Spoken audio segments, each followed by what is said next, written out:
Salut l'équipe, c'est l'Ovaliste. Enfin une victoire convaincante dans ce tournoi 2024, on commençait presque à s'inquiéter. Dimanche dernier, les Bleus se sont fait plaisir et nous ont fait plaisir en inscrivant 45 points à Cardiff. Qui est un record, aucune équipe de France auparavant n'avait dépassé la barre des 40 points au Pays de Galles. Et c'est une très bonne chose pour se remettre en confiance avant la réception des Anglais qui vont arriver et remonter comme des coucous après leur belle victoire contre l'Irlande, puisqu'ils peuvent encore gagner ce tournoi. Nous aussi, mais de manière beaucoup plus alambiquée, les Anglais sont quand même bien mieux embarqués pour pouvoir challenger l'Irlande. Et donc à Lyon, samedi prochain, ça promet de s'envoyer. Outre la victoire, ce que j'ai aimé, c'est l'implication de tous les joueurs français que j'ai vraiment senti concernés par rapport aux précédentes journées où c'était un petit peu en dilettante parfois. Également, ils étaient plus en canne, ils étaient plus frais et j'ai enfin pris du plaisir à les voir jouer. Dans ce débrief, je vous propose d'abord de voir comment la victoire a été construite, quelles ont été les améliorations par rapport aux précédentes journées, avant de voir dans une seconde partie les éléments à travailler, à améliorer avant la réception des Anglais. Et puis on finira comme d'habitude par les hommes du match, le geste d'or et la boulette d'or. Mais avant cela, il faut que je vous parle du sponsor de la vidéo. Le sponsor du jour, je pense que vous le connaissez parce que j'ai déjà travaillé avec eux, c'est Oli. Oli, c'est une marque made in Berlin qui propose des thés glacés, des boissons énergisantes et des boissons hydratantes en poudre. Donc comment ça marche? Tu prends ton sachet, tu le mets dans une gourde ou un shaker, tu ajoutes de l'eau, tu peux aussi mettre des glaçons si tu as ça bien frais, tu secoues et tu dégustes. Si c'est sous forme lyophilisée, c'est pour proposer un produit beaucoup plus écologique que les traditionnels sodas et boissons que tu peux trouver dans le commerce. En effet, un seul de ces sachets en papier équivaut à 50 centilitres de la boisson finale. Donc c'est bien moins lourd à transporter, ça prend beaucoup moins de place lors des livraisons et l'impact carbone par litre final est bien inférieur aux traditionnels sodas et energy drink que tu peux trouver dans le commerce. Donc ça, c'est l'une des grandes raisons pour lesquelles je collabore avec eux, mais ce que j'aime aussi, c'est tout simplement la variété des goûts disponibles. Là, actuellement, pendant le tournage, je bois ça, donc c'est Ice Tea, pêche, thé noir. Mais il y a aussi des goûts très sympas comme celui-là à la poire. Et chez les boissons énergisantes, mon préféré c'est celui-là au citron et framboise. Sachant aussi, c'est bon à savoir que Oli garantit l'utilisation d'arômes 100% naturels et bannit le sucre de ses recettes. Et pour leur energy drink, ils utilisent la New Caf, une caféine cristallisée dont l'action dure plus longtemps et vous permet d'être boosté toute la journée. C'est souvent ce que je prends quand j'ai une grosse journée, je taffe, mais j'ai salle le midi, entraînement le soir. Ça me permet de rester un peu éveillé. Ils viennent aussi en ce moment de sortir une nouvelle gamme nommée Hydration. Ce sont des boissons chargées en électrolytes et en minéraux pour fournir une hydratation optimale durant l'effort et éviter les crampes. J'ai testé durant mon dernier match. Si tu veux tester tout ça, ça tombe bien, j'ai 2 codes promo à te faire croquer. Le premier, il s'appelle Ovaliste5, qui t'offre 5 € de remise sur ta première commande. Et avec le code Ovaliste, tu as 10% sur toutes les autres commandes. Rendez-vous sur le lien en description, ça te fait le pack découverte à moins de 20 € si tu veux tester. Ils ont aussi des gourdes et des thermos ultra quali. Je te laisse checker tout ça. Bon maintenant, retour à la vidéo. Comme je le disais, ce que j'ai trouvé intéressant dans ce match, c'est qu'on a construit la victoire. Contrairement à ce qu'on a pu voir lors des précédentes rencontres, j'ai eu l'impression qu'on était beaucoup plus serein, que les joueurs savaient où ils allaient, qu'ils ont gardé le cap sans jamais s'affoler, alors que globalement, sur la rencontre, on a été plus souvent mené au score que l'inverse. Et qu'en plus, on a pris des essais assez bêtes qui étaient selon moi contre le cours du jeu. Mais sous l'égide d'une charnière impériale, le 15 de France a pris son temps, choisissant d'abord de sécuriser les points plutôt que de tenter le diable face à un adversaire pourtant bien plus faible physiquement. Si vous avez suivi les débriefs précédents, l'attaque française pour moi était un gros point d'interrogation jusque-là. Car la conquête déjà nous faisait cruellement défaut, surtout les touches où on perdait beaucoup de lancers, et aussi notre conservation dans le jeu courant était assez friable avec beaucoup de ballons tombés, beaucoup de ballons perdus dans les rucks également. Là, c'est la première fois depuis le début du tournoi qu'on concède moins de turnover que notre adversaire, seulement 11.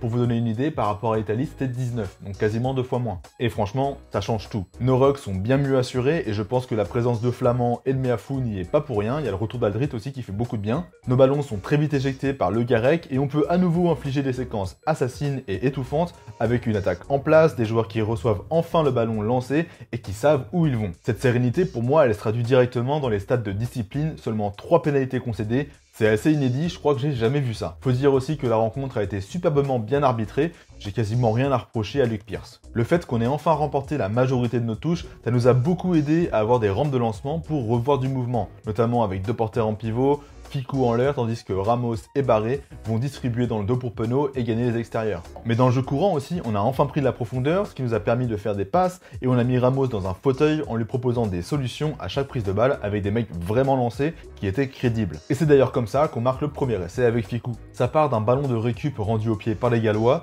Barré crée un point de fixation, puis on envoie Meafou au centre du terrain, qui avance, relâche le ballon pour se remettre sur ses appuis et afin d'avancer à nouveau. Ce qui fait reculer toute la ligne de défense galloise et permet à Le Garec d'avoir du temps pour analyser le temps de jeu suivant. Et il écarte tranquillement dans le dos de sa cellule d'avant pour Ramos. L'ouvreur a alors un surnombre à exploiter et envoie Fickou. Mais malheureusement, celui-ci garde le ballon alors que la défense était fixée, que De Porter était lancé dans l'intervalle et que Barré dans son dos était prêt pour jouer un 3 contre 1. Mais bon, la puissance du centre français profite quand même à l'équipe et une cellule d'avant arrive en flash sur la défense qui est en train de reculer et Aldrit manque de franchir. On insiste dans le fermé pour progresser jusque dans les 22. Le ballon ralentit, on envoie une nouvelle cellule, puis une autre. Antonio avance et là, c'est Meafou qui se propose. Alors là, laisse-moi dire que quand t'es gallois et que tu viens de prendre un cul par Fickou, par Aldrit, par Baye, par Antonio, et que là finalement c'est Meafou qui se lance, tu commences un peu à claquer des fesses. Et donc ton choix premier, c'est de monter très très fort pour éviter que ce monstre de 2 mètres et de 140 kg ne prenne de la vitesse. La défense galloise rush alors qu'elle est en sous-nombre et que l'attaque bleue, elle est bien placée. Et c'est justement là que tout ce qui a été construit en amont finit par se déclencher. Meafou fixe la défense, qui n'a pas le temps de glisser,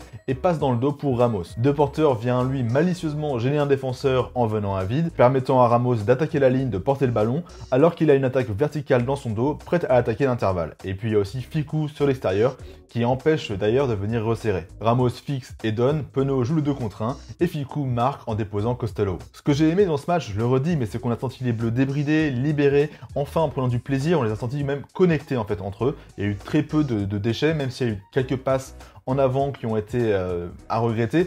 Au moins elles sont témoins du fait que les joueurs voulaient mettre du jeu et qu'ils sont quand même trouvés. On a aussi beaucoup joué dans les couloirs, dans les largeurs, avec des ailiers qui certes n'ont pas marqué mais ont apporté de la vitesse et du danger à chaque fois qu'ils avaient le ballon. Et pour ça on a beaucoup utilisé des passes sautées avec Ramos et Barré pour atteindre les ailes. Alors je suis pas vraiment un grand fan des passes sautées, c'est parce qu'en fait une passe sautée ça annule souvent l'avantage numérique d'une attaque. Parce que durant la passe, si elle est longue, en fait la défense elle a le temps de venir glisser pour cueillir le joueur en bout de ligne, et ça c'est pas hyper utile. Mais là globalement ça a été bien réalisé. Attention tout de même à ne pas en abuser parce que les Anglais je pense qu'ils ont scruté avec attention ce match là, et attention au risque d'interception quand même. Mais moi en fait je me demande là si ces passes sautées elles sont pas dues au fait que Fickou est un énorme coffre à ballon. Alors qu'on soit clair, Fickou a fait un énorme match, intelligent dans son placement, très agressif et efficace en défense, et aussi très dominant sur ses prises de balles. Mais quand même ça a été un sacré croqueur sur plein d'occasions. Plusieurs fois il garde la gonfle alors qu'il y a des surnombres à exploiter et des partenaires qui sont idéalement placés. Face à une équipe du Pays de Galles faiblarde, ça passe, mais face à une équipe plus consistante, qui est un peu plus resserrée, je pense que c'est pas la peine. Et notamment contre l'Angleterre, on risque de pas avoir autant d'occasions quand même. Je regrette également de pas avoir vu De Porter jouer au poste de 13, qui est son poste de prédilection. On aurait peut-être vu plus de prises d'intervalle et davantage de connexion avec ses ailiers parce qu'il joue avec eux en club. Je trouve ça vraiment curieux ce choix de Galtier de lancer un jeune pour sa première, de pas le mettre à son poste de prédilection, sachant que Fickou a souvent joué en 12, surtout au début avec Vakatawa. Avant de passer aux axes à améliorer et aux choses qui m'ont titillé, un petit mot sur l'occupation parce que je trouve que la stratégie au long du match a été plutôt bien construite. On a passé plus de 60% de la partie en terre galloise, notamment avec un jeu au pied utilisé avec parcimonie mais diablement efficace. L'essai de Nolan Le Garec en découle directement avec son par-dessus qui permet de récupérer une mêlée à 5 mètres et ensuite il marque sur l'action qui suit. Et cette occupation a été combinée à une défense très rigoureuse, plus de 90% de plaquage réussi, et enfin une vraie défense qui monte, qui vient presser et qui va mettre l'attaque en difficulté. Après il faut aussi dire qu'il y avait un vrai gap physique entre les Gallois et les Français, on était largement supérieurs. Mais cependant, même si elle a été globalement efficace, cette défense a eu quelques trous d'air qui m'ont un petit peu dérangé, ce qui a permis aux Gallois d'exister malgré la domination bleue. Forcément, on a en tête l'essai de Rio Dyer qui récupère un ballon cafouillé et traverse la défense comme dans du beurre. Là, c'est la faute à un manque de connexion. Comme le ballon était pourri, Olivon et Penaud ont pris l'initiative de venir presser très très fort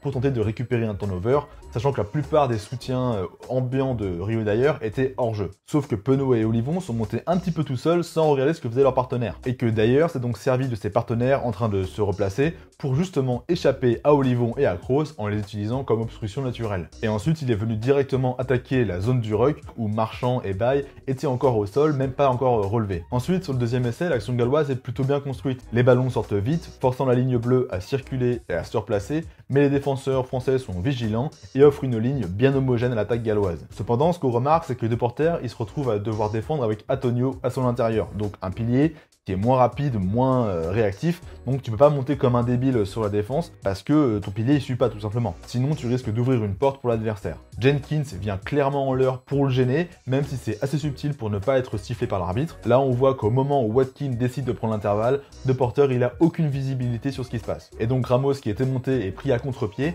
Et pareil, deux porteurs, comme il voit qu'il a pris du retard, il surcompense en voulant rusher pour aider Ramos, sauf qu'en fait, je pense qu'il prend trop de vitesse, il est aussi lui pris à contre-pied, et donc il ne maîtrise pas son plaquage, tandis que Jenkins, lui, il est toujours là, en train de gêner Antonio. Watkins trouve du soutien et essaie. Cette séquence, elle est assez importante parce qu'elle montre que même si la défense est en place, que les joueurs sont connectés entre eux, et ben un petit détail, une petite fourberie peut tout changer, tout faire basculer en un instant. Et attention parce que l'Angleterre, elle joue aussi beaucoup avec Taylor, avec des mecs qui viennent passer à vide à la limite. C'est d'ailleurs comme ça qu'ils marquent leur premier essai contre l'Écosse. Et un dernier moment où la défense a failli et qui me gêne un petit peu plus quand même, c'est sur cette action. Les Gallois viennent d'enchaîner plusieurs prises de balles dominantes dans le sens, puis ils inversent là où leur attaque est en surnombre et replacée. Ça tape une première fois et ça repart, et là Costello il va fixer Flamand en faisant une sorte de passe, Flamand va être un petit peu en dilettante, et il va servir pour Russell dans l'intervalle, Ficou et Flamand ne se parlent pas, et là c'est pas normal de se faire passer comme ça. Et après, 30 secondes plus tard, en bout de ligne, Roberts est face barrée pour marquer le troisième essai gallois. Donc attention aux égarements défensifs, mais ce qui m'a aussi beaucoup gêné, c'est qu'on est toujours trop friable sous les chandelles. Plusieurs fois, les Gallois nous ont mis en difficulté avec de courtes chandelles croisées.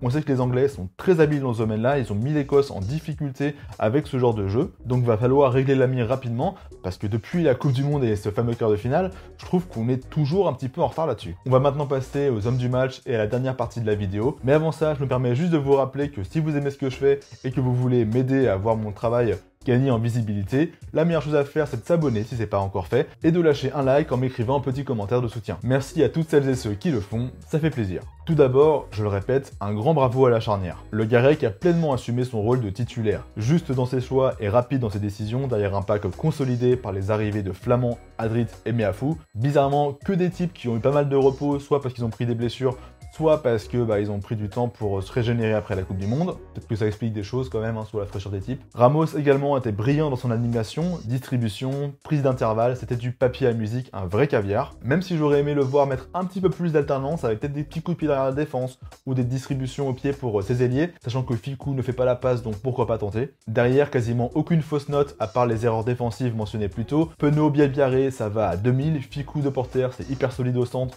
c'est très réactif. Barré, même si je l'ai trouvé un petit peu en dessous, a quand même tenu son rang. Il a beaucoup cherché à relancer sans vraiment percer. Mais bon, voilà, c'est sa première, donc je ne tire pas de conclusion là-dessus. En tout cas, ça fait plaisir de voir tous ces nouveaux entrants au niveau, en plus des joueurs qu'on attendait depuis longtemps. Meafou et Colombe ont fait énormément de bien, et j'ai très envie de les revoir. Et puis encore un gros match de Cross et d'Aldrit, mais ça on est habitué maintenant. Après, malgré tous ces éloges, soyons honnêtes, le Pays de Galles, là en ce moment, c'est une équipe hyper faiblarde. Pour moi, c'est l'équipe la plus faible de la compétition. Je pense que l'Italie a une grosse carte à jouer la semaine prochaine, et les choix de jeu des Gallois sont quand même très discutables. Ils ont déjà pas pris l'initiative de se dégager pour pouvoir nous mettre en difficulté et jouer chez nous. À chaque fois, on était chez eux. J'ai en tête cette séquence dans leur 22 où au lieu d'attaquer à l'intervalle béant, ils lancent une grande sautée à un mec pas lancé qui finit par se faire cartonner. Et c'est d'ailleurs suite à ça que Tao marque son essai, parce qu'on est chez eux, ils peuvent se dégager et ils le font mal, et Tao va marquer. À part Rio d'ailleurs, il n'y a pas vraiment de X-Factor dans cette équipe.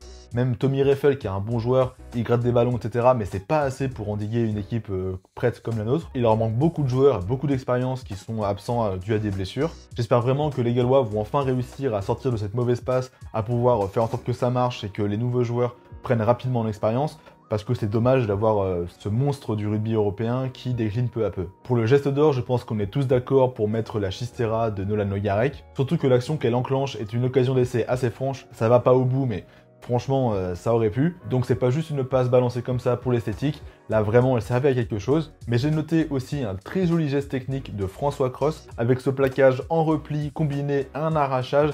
C'est hyper fluide, c'est hyper furtif, mais par contre c'est très bien réalisé. Et la boulette d'or, j'en ai pas trouvé tant que ça, mais ça pourrait être ce geste débile du demi de mêlée gallois sur Le Garec. C'est grossier, sous les yeux de l'arbitre, il y a zéro plus-value, c'est pénalité sous les poteaux. Franchement, ça sert à rien. Donnez-moi en commentaire les joueurs ou les actions qui vous ont marqué. Également, qu'est-ce que vous pensez du match contre l'Angleterre qui s'annonce? Est-ce que vous pensez qu'on va gagner? Est-ce que vous pensez qu'il n'y a aucun moyen qu'on perde à domicile? J'espère bien qu'on va exploser les Anglais, mais la tâche quand même s'avère un petit peu rude. Rendez-vous la semaine prochaine pour le débrief. Je rappelle aussi mes codes promo pour Oli, soutien la vidéo. Avec ces codes promo, vous arrivez à moins de 20 € pour le pack découvert. Bref, merci de m'avoir regardé. Moi, je vous dis à la prochaine. Bye l'Ovalie.